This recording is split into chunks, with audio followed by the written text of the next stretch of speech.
My stepfather called me useless. But now he wants to control the business I built. Oh, prove him wrong. And then I can still hear his voice sometimes. Tyler, my stepfather, calling me useless or good for nothing. He had a particular way of twisting the knife with every word, making sure I felt small. He didn't yell much. He didn't have to. His disappointment was loud enough. It wasn't always like that. When Tyler married my mom, Olivia, I was 9. My real dad had left us a few years earlier, and even though I didn't remember much about him, the hole he left behind was hard to ignore. For a while, I thought Tyler might fill it. He seemed nice at first. He'd toss a football with me or help me with homework. But once Ava was born, his daughter, not mine, everything changed. Ava was perfect in his eyes. She could do no wrong, and I couldn't do anything right. If Ava spilled her juice, it was my fault for not grabbing her cup fast enough. If I brought home a B on a test, it wasn't good enough. Tyler liked to remind me that he was paying the bills, that I owed him respect, and that I'd never amount to anything without his guidance. I was just a kid, but it didn't take long to figure out his guidance was really just control. One particular night stands out. I was 15, and Tyler had come home in a foul mood. Dinner was tense. Ava, who was 6 at the time, had spilled spaghetti sauce on the table, and Tyler looked at me like I just committed a felony. "Mason, grab a towel. Don't just sit there," he barked. I got up to clean it, but he wasn't done.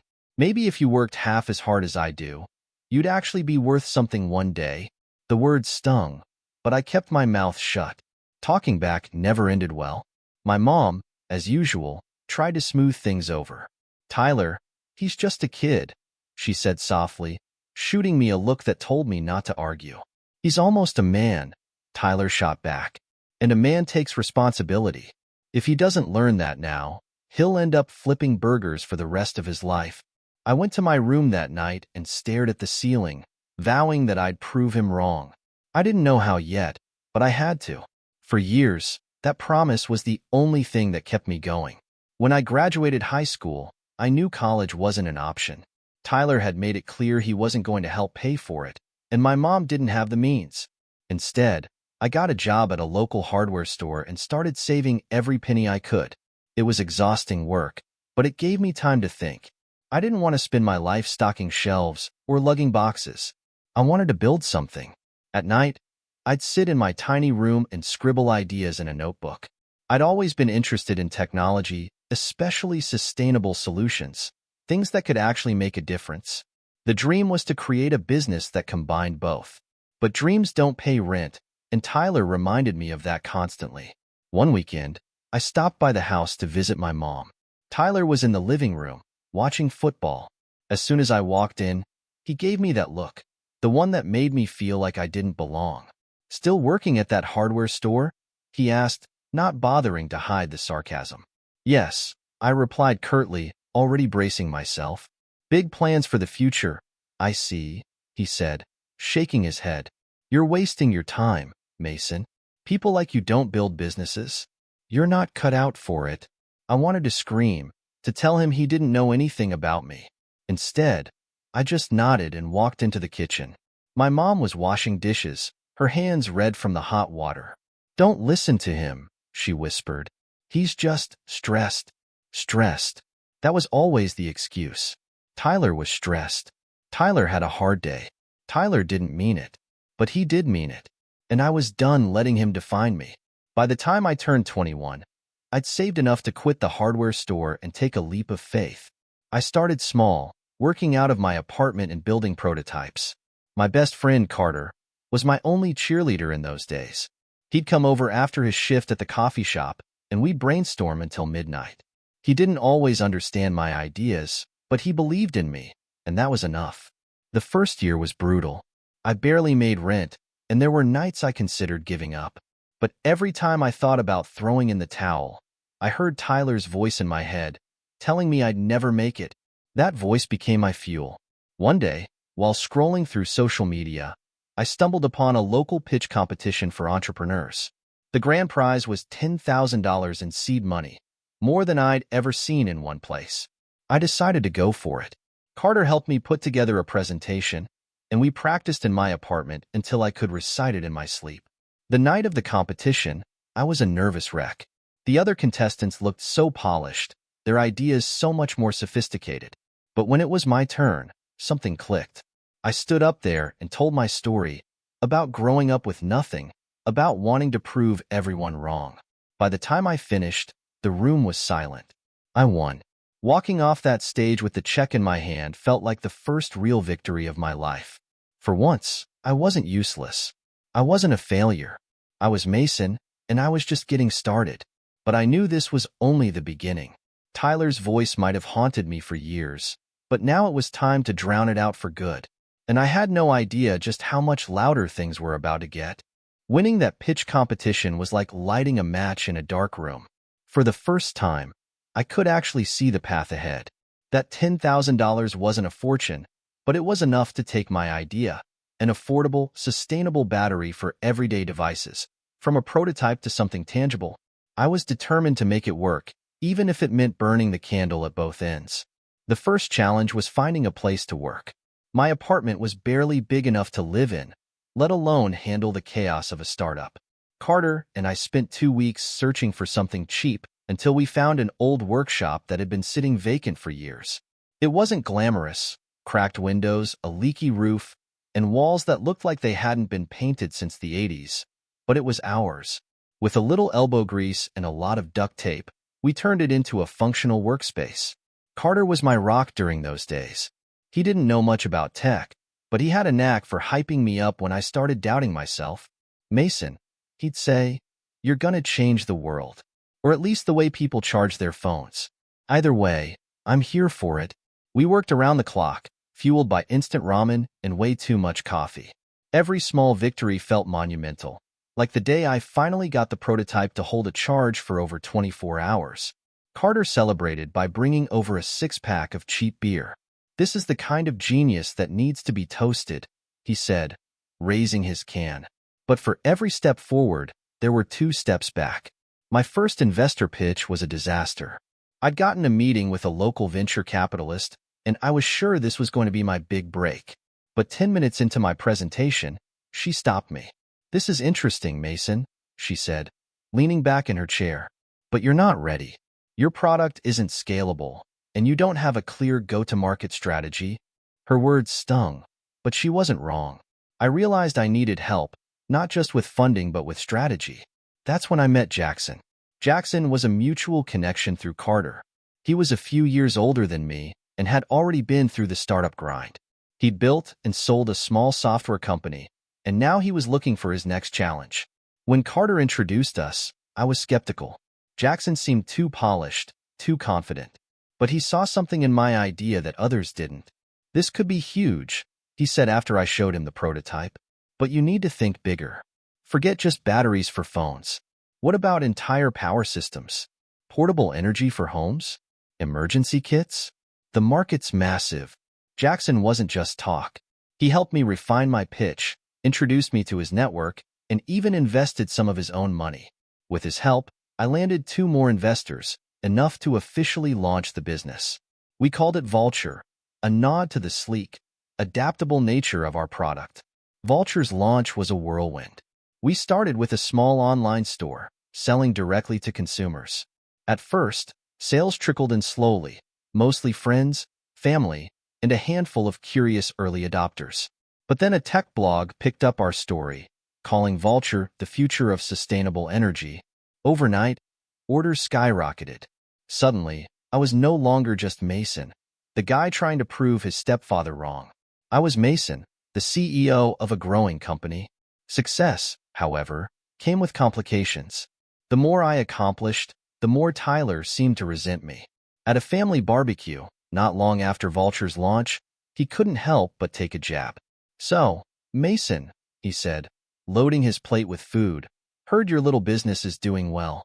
Guess even a broken clock is right twice a day. I ignored him, focusing instead on a conversation with Ava, who was now in college. She was the only person in the family who seemed genuinely happy for me. But Tyler wasn't done. You know, he continued, loud enough for everyone to hear, a real man doesn't just chase pipe dreams. He takes care of his family. I wanted to fire back, to tell him that I was the only one taking care of myself. But my mom stepped in before things could escalate. "Tyler, stop," she said, her voice firm. It was one of the few times I'd ever seen her stand up to him, but even then, it wasn't enough. Tyler just shrugged and walked away. That night, as I drove home, I couldn't stop replaying his words. No matter what I did, it was never going to be enough for him. But I reminded myself that I wasn't doing this for him. I was doing this for me. As Vulture grew, so did the pressure. Managing a business was a lot harder than I'd expected. There were late shipments, product defects, and customer complaints. Every day brought a new challenge, and there were moments when I felt like I was in over my head. But I kept pushing forward, driven by the memory of every time Tyler had told me I'd fail. Around this time, I met Harper. She worked for a rival tech company and was one of the sharpest people I'd ever met. We first crossed paths at a trade show, where Vulture had a small booth tucked away in the corner. Harper stopped by out of curiosity, and we ended up talking for over an hour. "You're onto something," she said, after hearing my pitch. "But you need to work on your branding. Right now, you're selling a product. You need to sell a vision." Her advice stuck with me. Over the next few weeks, Harper and I started seeing each other more, first for coffee, then for dinner. She was tough, direct, and didn't let me get away with excuses. In many ways, she was the opposite of Tyler, and maybe that's why I was drawn to her. But as my personal life flourished, my professional life became more complicated. Vulture's success had attracted attention, not all of it good. A larger company started poaching my employees, offering them salaries I couldn't compete with. Rumors spread that someone was trying to buy out my investors. And then there was Tyler. I hadn't seen him in months, but one day he showed up at the workshop unannounced. At first, I thought he was lost. But then he walked in, wearing that smug expression I knew all too well. "Mason," he said, looking around, "nice place you've got here. What are you doing here?" I asked, trying to keep my voice calm. "Just checking in. Thought it was time we had a talk, man to man." I didn't trust him, but I let him talk. He went on about how proud he was of what I'd accomplished, how he'd always known I had potential. It was the first time I'd ever heard him say anything remotely kind to me, and it felt wrong, like bait on a hook. Then he dropped the bomb. "Family's important, Mason. And now that you're doing well, I think it's time we start working together. After all, this business wouldn't even exist if I hadn't pushed you to be better." I stared at him, struggling to process his words. He wasn't here to make amends. He was here to take credit for my success. And worse, he wanted a piece of it. "I don't need your help," I said firmly. "I got here on my own." Tyler's smile faltered, but only for a moment. "We'll see about that," he said, before walking out. As the door closed behind him, I realized this was only the beginning of a new battle, one I hadn't seen coming. Tyler's visit to the workshop left me on edge. For weeks after, I kept expecting him to pull some kind of stunt, but things stayed quiet. Too quiet. I focused on Vulture, throwing myself into work to avoid dwelling on the encounter. Sales were climbing, our products were getting glowing reviews, and we were starting to expand into larger markets. On the surface, everything looked great. But beneath it all, I couldn't shake the feeling that something was about to go wrong. It wasn't long before my instincts proved right. It started with small things, delays in shipments, suppliers suddenly backing out of contracts. At first, I chalked it up to bad luck or growing pains. But when one of our key distributors pulled out with no explanation, I knew something was off. Carter, ever the optimist, tried to reassure me. "Dude, this is just how business works. It's messy. You'll figure it out." But Jackson wasn't so sure. He'd been keeping a close eye on our operations and had started noticing patterns. "This isn't random," he said one night, as we went over the latest setbacks. "Someone's messing with you." The idea seemed far-fetched at first. Who would want to sabotage us? But then Jackson dropped the bombshell. One of the suppliers who had backed out was now working with Grayson, the owner of a competing tech company. Grayson had a reputation for playing dirty. Rumors of bribery, under-the-table deals, and even blackmail followed him wherever he went. "What does Grayson have to do with us?" I asked, though I already had a sinking suspicion. Jackson hesitated before answering. I've been hearing whispers. Apparently, he's been meeting with Tyler. The air left my lungs. That doesn't make any sense, I said, shaking my head. Why would Tyler get involved with Grayson? Jackson leaned back in his chair, folding his arms. I don't know, but if I had to guess, he wants control of Vulture. And if he can't get it through you, he'll try to force your hand. Tyler's involvement became clearer over the next few weeks. I started hearing rumors, people saying he'd been telling anyone who would listen that Vulture was a family business, that he'd been instrumental in its success. The worst part? Some people believed him. After all, Tyler had the confidence and charisma to sell a lie. Olivia, my mom, was caught in the middle. I didn't want to drag her into it, but she found out anyway when Tyler started bragging at a family gathering. According to Ava, who had overheard the conversation, he was claiming that he'd been my silent partner from the beginning. When Olivia confronted him, he brushed her off. He's my stepson, Tyler had said. Everything he has, he owes to me. When my mom called to tell me this, I could hear the guilt in her voice. Mason, she said softly, he doesn't mean it. You know how he is. No, Mom, I snapped. This isn't just Tyler being Tyler. He's trying to take what I built. She sighed, but didn't argue. I could tell she was torn. Tyler had always had a way of manipulating her, making her feel like she had to choose between him and me. And for years, she'd chosen him. Things came to a head when I received a letter from a law firm representing Tyler.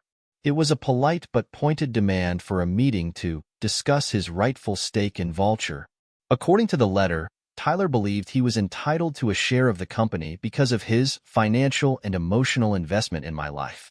I laughed when I read it, then I got angry. You've got to be kidding me, I said, slamming the letter down on the table. Jackson picked it up, skimming through it. He's bluffing, he said, though his tone was more cautious than confident. There's no way he can prove any of this. He doesn't need to prove it, Harper said, joining the conversation. He just needs to cause enough trouble to make you look bad. If this goes public, it could damage Vulture's reputation. She was right. Tyler didn't care about the truth. He cared about leverage. And he was betting that I'd give in to avoid a fight. The situation escalated when Tyler started showing up at events where Vulture was featured. At one trade show, he approached me while I was talking to a potential investor.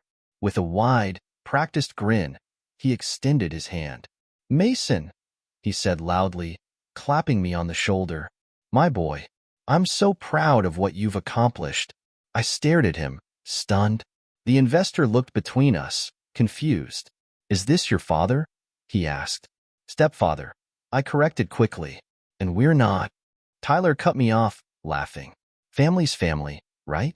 Mason wouldn't be where he is today without me. I clenched my fists, struggling to keep my composure. This wasn't the time or place to make a scene. Excuse me, I said through gritted teeth, walking away before I said something I'd regret. Later that night, I confronted Tyler outside the venue. What the hell are you doing? I demanded. You have no right to insert yourself into my life like this. He didn't even flinch. I'm just reminding people of the truth, he said calmly. You didn't get here on your own, Mason. Whether you like it or not, you're part of this family. And family helps each other. Don't, I warned. Don't pretend this is about family. This is about you wanting control. Tyler smirked. Call it what you want. But sooner or later, you're going to realize you can't do this without me. I tried to focus on work, but Tyler's interference was impossible to ignore. Every time I thought I'd made progress, he found a way to undermine me. He spread rumors about Vulture's financial stability, causing some investors to pull back. He hinted at legal action, even going so far as to claim that I'd stolen intellectual property, a claim with no basis, but damaging nonetheless. Harper and Carter rallied around me, determined to fight back. Harper started working behind the scenes to strengthen Vulture's public image, arranging interviews and securing media coverage that highlighted our success. Carter, meanwhile, focused on keeping morale high among the team. But the real turning point came when Jackson uncovered a disturbing truth. Tyler had been buying shares in Vulture through a proxy. Though he didn't have enough to gain control, it was clear he was building his position. That's it, I said, slamming my fist on the table. I'm done playing defense. If Tyler wants a fight, I'll give him one. Jackson nodded, his expression serious. Good. But we have to be smart about this. One wrong move, and he could ruin everything. The tension reached a boiling point during a board meeting. Tyler, emboldened by his proxy shares, showed up uninvited. He sat at the head of the table like he owned the place, smirking as I walked in. "Nice of you to join us, Mason," he said, as if this were his meeting and not mine. I clenched my jaw, refusing to let him get under my skin. "You're not welcome here," I said coldly. "On the contrary," he replied, holding up a stack of papers. "As a shareholder, I have every right to be here.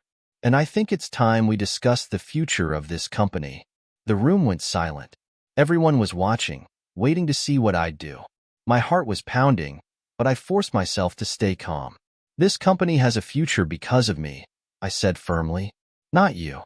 And if you think you can bully your way into taking what I built, you're in for a rude awakening." Tyler's smirk faltered, just for a moment. But the battle was far from over. Tyler's attempt to hijack the board meeting was a declaration of war. It wasn't just a power move, it was personal. The smirk on his face as he walked out of that room told me he thought he'd already won. But if he thought I was going to roll over and hand him Vulture, he didn't know me at all. The fallout from the meeting was immediate. I spent hours with Jackson and Harper strategizing our next steps. Jackson suggested we shore up our existing investors, ensuring their loyalty in case Tyler tried to win them over. Harper, meanwhile, focused on damage control, crafting a narrative that painted Vulture as an innovative, independent company, one with no ties to Tyler. But Tyler wasn't sitting idle. A week after the meeting, I got a call from one of our biggest investors. He was pulling out, citing concerns about internal conflicts. It didn't take a genius to figure out who was behind it. "He's trying to bleed you dry," Harper said, pacing the workshop. "If he can scare enough people off, he thinks you'll be desperate enough to sell." Jackson nodded grimly. "It's a classic hostile takeover move. And it's working." I slammed my hand on the table. "I'm not giving up. This company is my life. If Tyler wants a fight, he's going to get one." Meanwhile, my relationship with my mom was crumbling under the weight of Tyler's manipulations. Olivia called me almost daily, begging me to sit down and talk things out with him. "He's your stepfather, Mason," she said during one particularly heated conversation. "You can't just shut him out." "He's not my stepfather," I snapped. "He's a leech.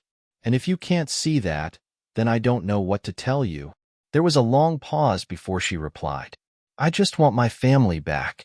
I hung up without responding. As Tyler's attacks escalated, I started to notice cracks within my own company. Employees were quitting at an alarming rate, and those who stayed seemed anxious and distracted. Chloe, one of our longest-tenured team members, pulled me aside one afternoon. "Mason," she said hesitantly, "there's something you should know.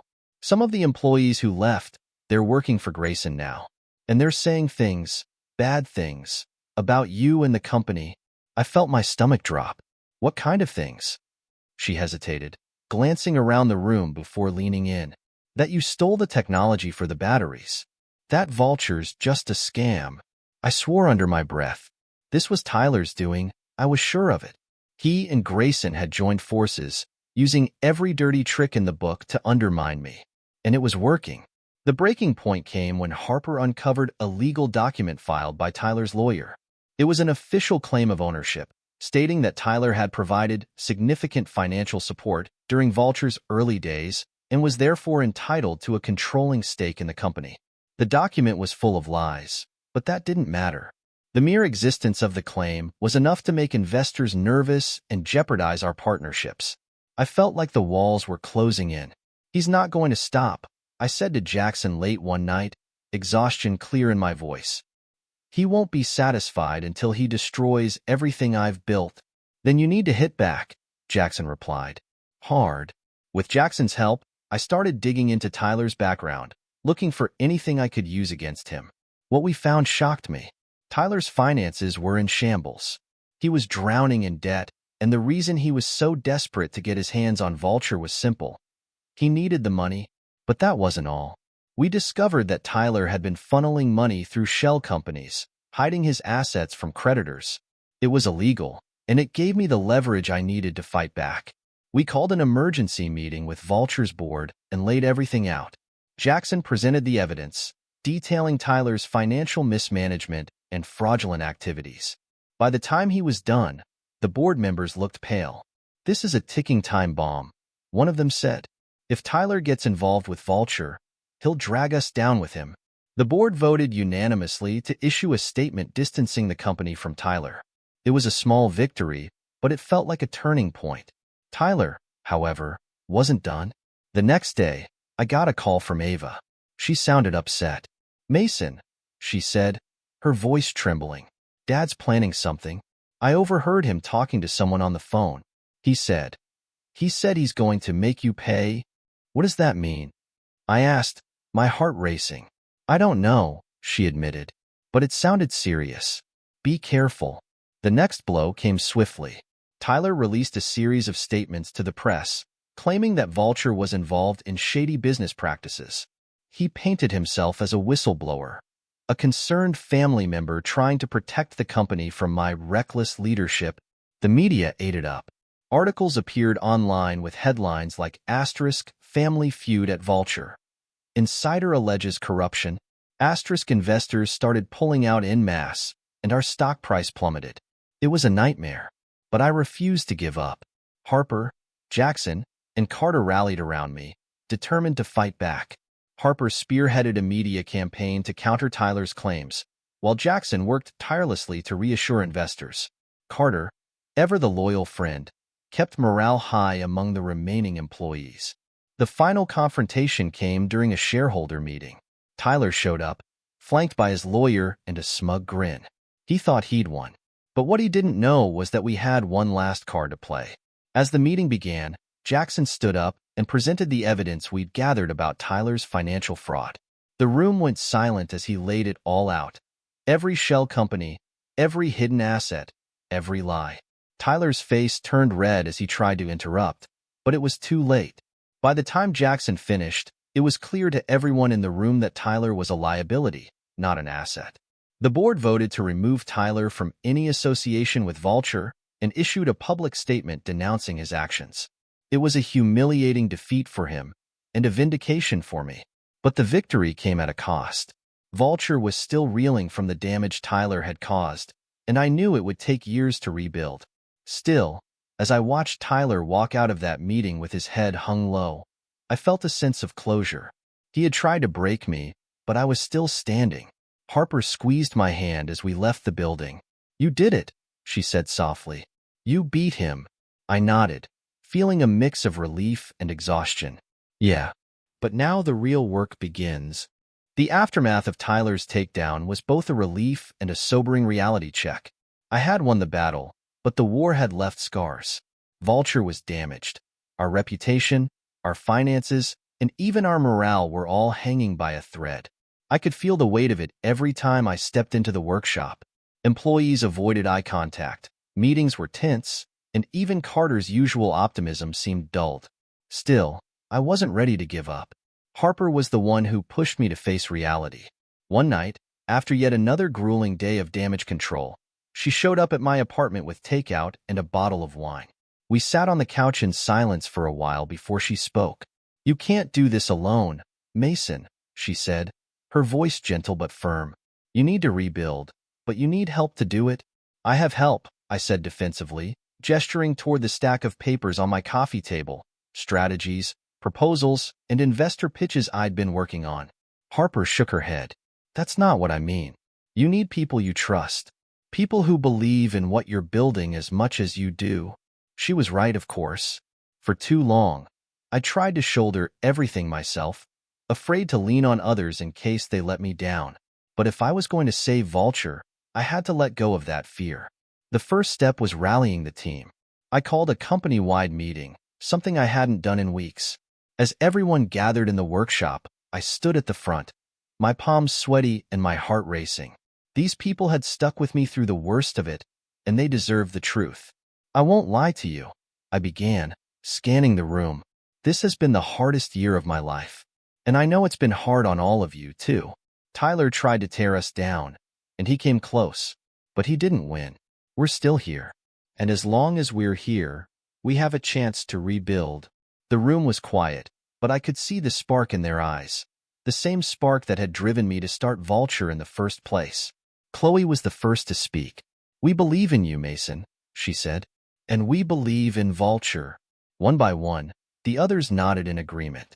It wasn't a full recovery, but it was a start. Next, I reached out to our remaining investors, offering them transparency and reassurance. I shared the company's roadmap for the future, emphasizing our commitment to innovation and integrity. Harper and Jackson worked tirelessly alongside me, crafting a narrative that positioned Vulture not as a company in crisis, but as a resilient underdog fighting back against adversity. The turning point came when we secured a new partnership with a prominent environmental nonprofit. They were impressed by our commitment to sustainability and agreed to promote our products in exchange for a share of the profits. The deal wasn't just a financial lifeline. It was a public endorsement that helped restore our credibility. Meanwhile, Tyler wasn't going down quietly. Despite being ousted from the company, he continued to stir up trouble, spreading rumors, and even hinting at a tell-all interview. I was tempted to ignore him, but Harper convinced me to take preemptive action. "Control the narrative," she said. "If you let him speak first, he'll twist the story in his favor." Together, we arranged an exclusive interview with a respected journalist, someone who had followed Vulture's journey from the beginning. During the interview, I laid everything bare: the struggles, the betrayals, and the lessons I'd learned along the way. I didn't name Tyler directly, but I made it clear that Vulture's success was the result of hard work, not manipulation. The interview went viral, and for the first time in months, I felt like I was reclaiming my story. As Vulture began to stabilize, my personal life started to fall into place too. Harper and I grew closer, her unwavering support a constant source of strength. One evening, as we walked along the waterfront, she turned to me with a sly smile. "You know," she said, "I didn't just stick around because I believed in Vulture." "Oh?" I asked, raising an eyebrow. "I stuck around because I believe in you." Her words caught me off guard, but they also filled me with a warmth I hadn't felt in years. For so long, I'd been driven by a need to prove Tyler wrong, to prove everyone wrong. But with Harper, I didn't have to prove anything. She saw me for who I was, flaws and all, and that was enough. The final piece of the puzzle came in the form of an unexpected ally, Ava. She showed up at the workshop one afternoon, looking nervous but determined. "I need to talk to you," she said, wringing her hands. I hadn't spoken to Ava much since Tyler's downfall, but I could see she was struggling with something. Over coffee, she admitted that she'd found evidence of Tyler's continued scheming: emails, phone records, and even documents suggesting he was planning to sue Vulture again under a different pretense. "I couldn't stay silent," she said, tears in her eyes. "What he's doing is wrong, and you don't deserve this." Her decision to come forward was a turning point.